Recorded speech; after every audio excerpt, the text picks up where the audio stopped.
ଆସିଲା ଶ୍ରାବଣ ମାସ ବୋଲବମ୍ ନାରାରେ କମ୍ପିବ ରାସ୍ତାଘାଟ। ଶ୍ରାବଣ ପାଣି ଢାଳିବା ପାଇଁ ଶହ ଶହ କିଲୋମିଟର ଯାତ୍ରା ହେବ ଆରମ୍ଭ। ଝିପି ଝିପି ବର୍ଷାରେ ଜଳ ଲାଗି କରିବାକୁ ବାହାରିବେ କାଉଡ଼ିଆ। ତୁଣ୍ଡରେ ଥିବ ବୋଲବମ୍ ହର ହର ବମ୍। ଆଜ୍ଞା, ଆଉ କିଛି ଦିନ ପରେ ଶ୍ରାବଣ ମାସ। ଦେବଦେବ ମହାଦେବଙ୍କୁ ଜଳ ଲାଗି କରିବାକୁ ବାହାରିବେ ଲକ୍ଷ ଲକ୍ଷ କୋଟି କୋଟି ଭକ୍ତ। କିଏ ମାନସିକ ପୂରା କରିବାକୁ ତ ଆଉ କିଏ ଦେହ ଆରୋଗ୍ୟ କରିବା ପାଇଁ, କିଏ ସନ୍ତାନ ପାଇଁ ତ ଆଉ କିଏ ନିଜର ଉଜ୍ଜଳ ଭବିଷ୍ୟତ ପାଇଁ। କୋଟି କୋଟି ଭକ୍ତ, କୋଟି କୋଟି ଆକାଂକ୍ଷା। ବୋଲ ବମ୍ ହର ହର ବମ୍, ଜଟିଆ ବାବା ପାର କରେଗା, ଭୋଲା ବାବା ପାର କରେଗା। ଏହି ନାମକୁ ଜପି ଜପି କାଉଡ଼ିଆ ହଜାର ହଜାର ଶହ ଶହ କିଲୋମିଟର ଜଳ ଲାଗି କରିବାକୁ ବାହାରିବେ।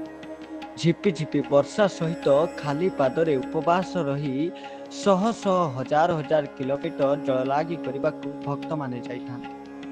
ଭଗବାନ ଶିବ ହେଉଛନ୍ତି ଦେବାଧିଦେବ ମହାଦେବ। ସେ ସର୍ବଦା ଯୋଗରେ ଲୀନ ରହିଥାନ୍ତି। ଖୁବ୍ ସରଳ ଓ ଖୁବ୍ ଭୋଳା। ପ୍ରଭୁଙ୍କୁ ଯେତେବେଳେ ଯିଏ ଯାହା ମାଗିଥାଏ ତାହା ତୁରନ୍ତ ମିଳିଥାଏ। କିନ୍ତୁ ଶ୍ରାବଣ ମାସରେ ଯଦି ଦେବଦେବ ମହାଦେବଙ୍କୁ କିଛି ଆପଣ ମାନସିକ ରଖନ୍ତି କିମ୍ବା ଜଳାଭିଷେକ କରନ୍ତି, ସେ ମାନସିକ ପୁରା ହେବା ନିଶ୍ଚିତ। ଏଭଳି କିଛି ଲୋକ କଥା ରହିଆସିଛି।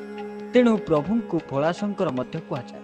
ଶାସ୍ତ୍ର ଅନୁଯାୟୀ ଶ୍ରାବଣ ମାସ ପ୍ରଭୁ ଶିବଙ୍କର ଖୁବ୍ ପ୍ରିୟ ଅଟେ।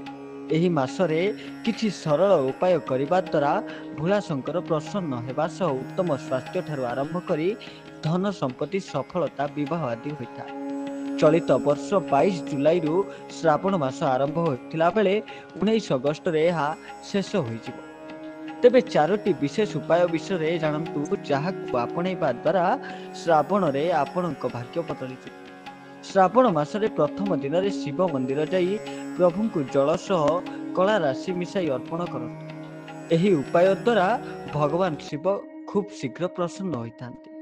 ବିଶେଷ କୃପା ମଧ୍ୟ ପ୍ରାପ୍ତି ହୋଇଥାଏ। ଏହି ଉପାୟ କରିବା ଦ୍ୱାରା ସମସ୍ତ ଇଚ୍ଛା ମଧ୍ୟ ପୂରଣ ହୋଇଥାଏ। ଯେଉଁ ଘରେ ସର୍ବଦା କଳହ ଲାଗି ରହିଥାଏ, ସମସ୍ୟା ହେଉଥାଏ, ଶ୍ରାବଣ ମାସରେ ଘରେ ସାମାନ୍ୟ ଗୋମୂତ୍ର ସିଞ୍ଚନ କରନ୍ତୁ। ଏହାଦ୍ୱାରା ସମସ୍ତ ନକାରାତ୍ମକ ଶକ୍ତି ଦୂର ହୋଇଥାଏ।